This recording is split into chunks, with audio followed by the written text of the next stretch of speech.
Profesor, compañeros, muy buenas tardes. Bueno, como bien sabemos, en el curso de fonología estamos aprendiendo los sonidos o modo de articulación de las letras, pues no. En este caso, a mí me tocó la letra G y la letra H. Entonces voy a intentar explicar qué partes de nuestra boca intervienen para formar el sonido de estas letras.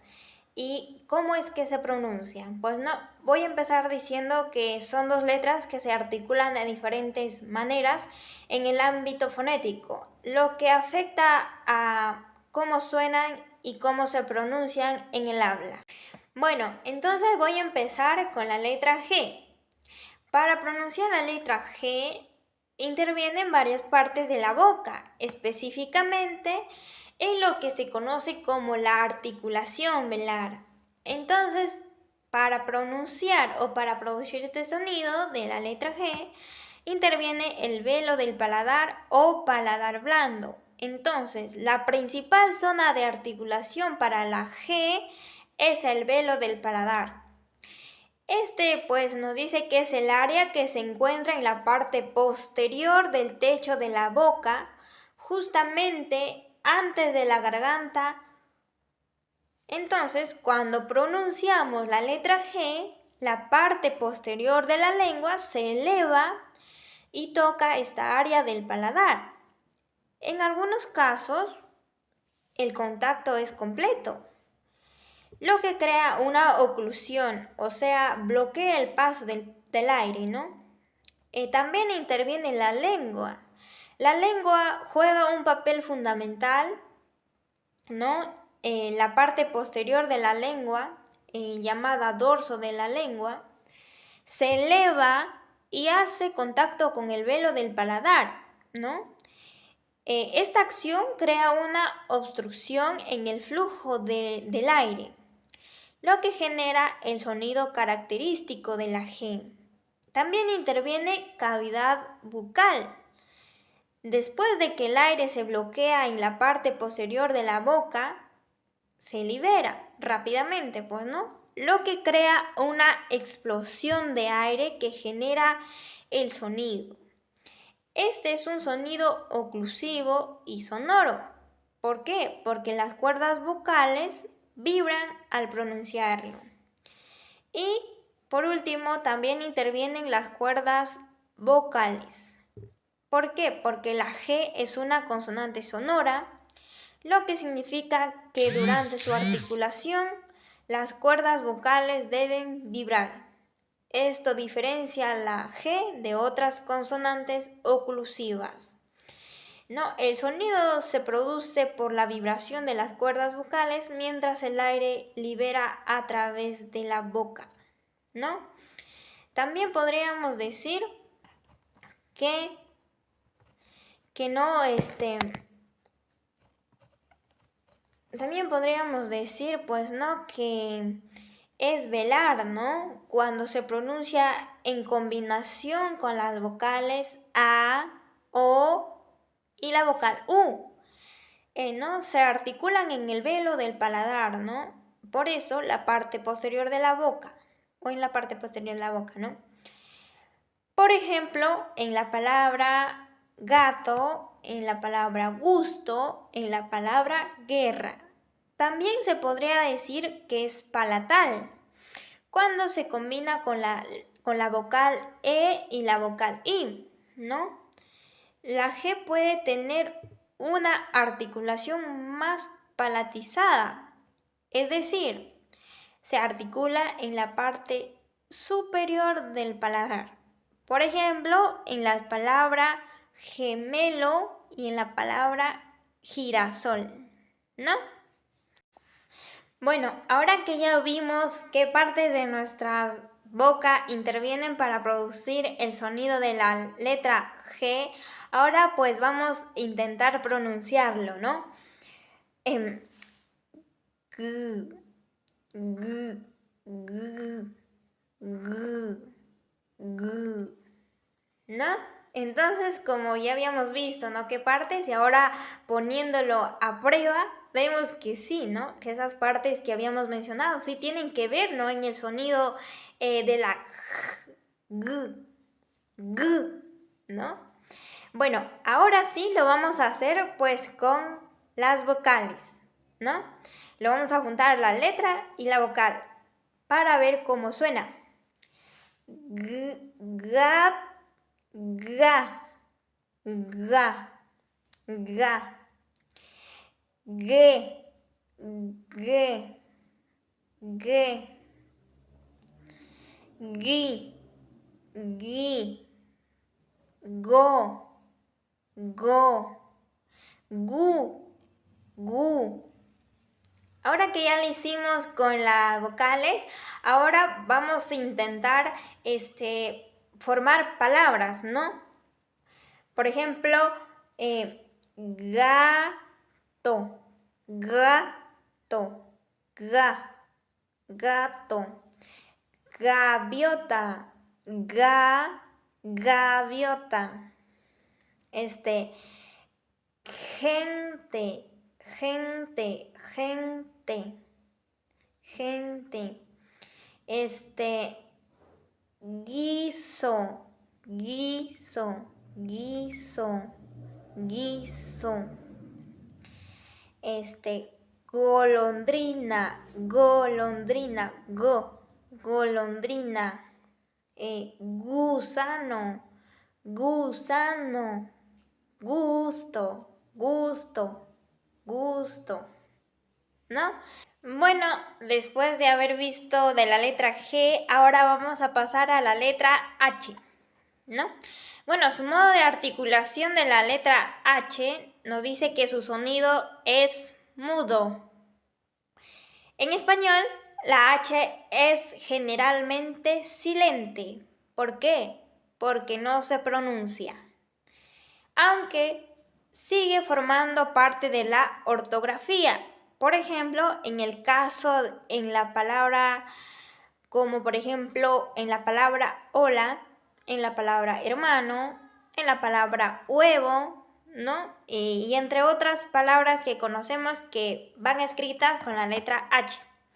No, en excepción, ¿no? En algunas lenguas o dialectos, como en algunas variedades del español, ¿no? La letra H se puede pronunciar como un sonido fricativo, glotal, ¿no? Específicamente o especialmente en algunas zonas del Caribe o Andalucía.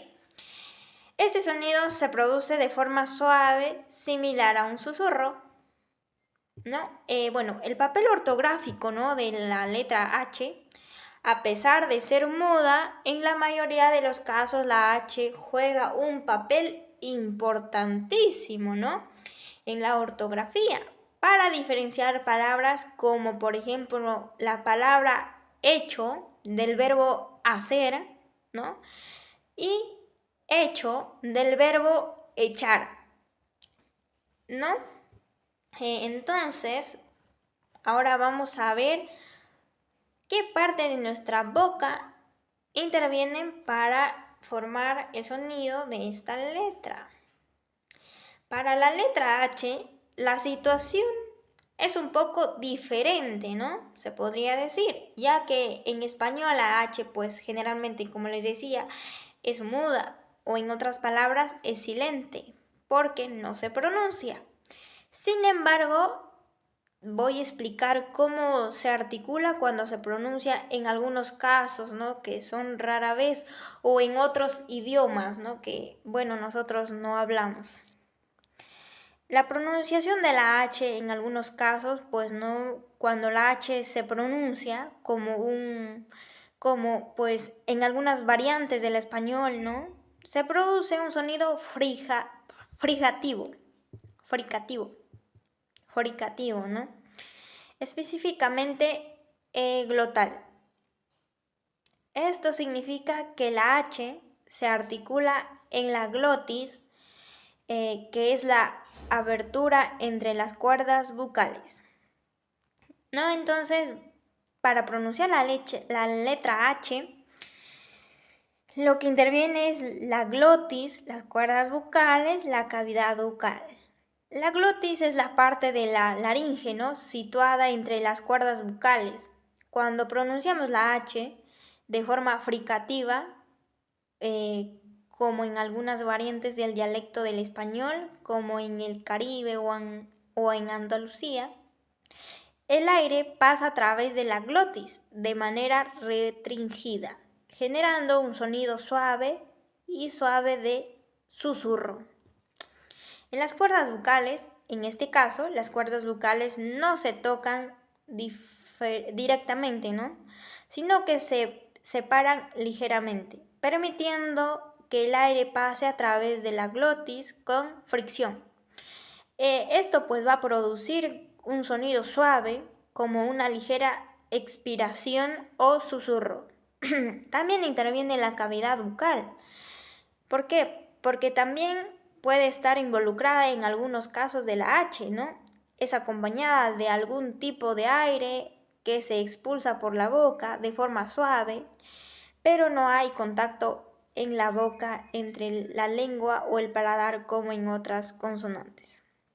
Y bueno, pues en resumen podríamos decir que la H se articula, ¿no? Como en el caso de algunas variantes dialécticas del español, las cuerdas vocales se separan ligeramente y el aire pasa a través de la glotis, produciendo un sonido suave y sin contacto directo entre los órganos de la boca, como ocurre con otras consonantes. Sin embargo, en la mayoría de los casos en español, pues no, la H es silente y no involucra ninguna articulación directa en la boca.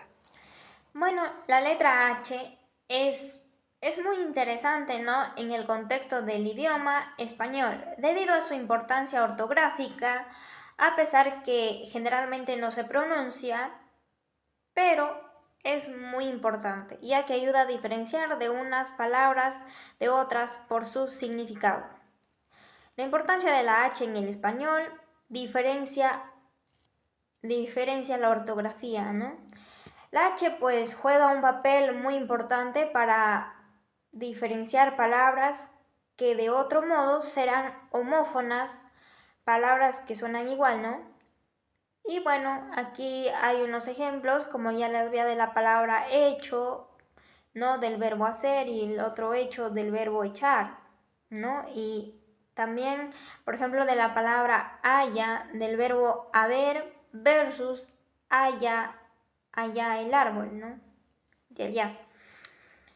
Y hola, que es saludo, versus hola, ola del mar, ¿no? Onda en el mar. Si la H, pues no, sin la H, pues muchas palabras serían homófonas y sería difícil de diferenciarlas, pues no, solo a través del oído. La H ayuda a evitar confusión en la escritura. También en la etimología, ¿no?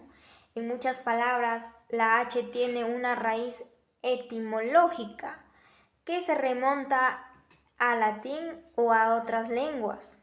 Aunque no se pronuncie, su presencia en la ortografía refleja esa historia, ¿no? Por ejemplo, la palabra huevo proviene del latín ovum y la H está ahí por una cuestión histórica, aunque en algunas lenguas como el francés la H pues se ha perdido en la pronunciación.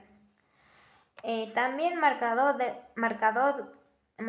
de recientes construcciones gramaticales, ¿no? Donde la H pues aparece en algunos casos para marcar la diferencia entre verbos o construcciones gramaticales, ¿no? Por ejemplo, hubo, pretérito perfecto del verbo haber, versus hubo, forma incorrecta, pues, ¿no? Y, por ejemplo, a, forma del verbo haber, ¿no? La H y la A del forma del verbo haber, versus la A solita, que es una preposición, ¿no?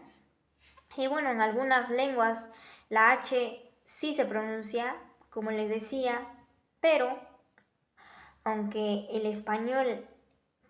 sabemos que en el español es generalmente muda o sorda, ¿no? Como nosotros lo queramos llamar. En algunos dialectos o en otras lenguas, como ya les había dicho, por ejemplo, en la lengua del inglés o del alemán, la H sí tiene pronunciación, lo cual hace que sea más importante para la correcta articulación de las palabras. Y bueno, esto ha sido todo. Espero que me hayan logrado entender y muchas gracias por su atención.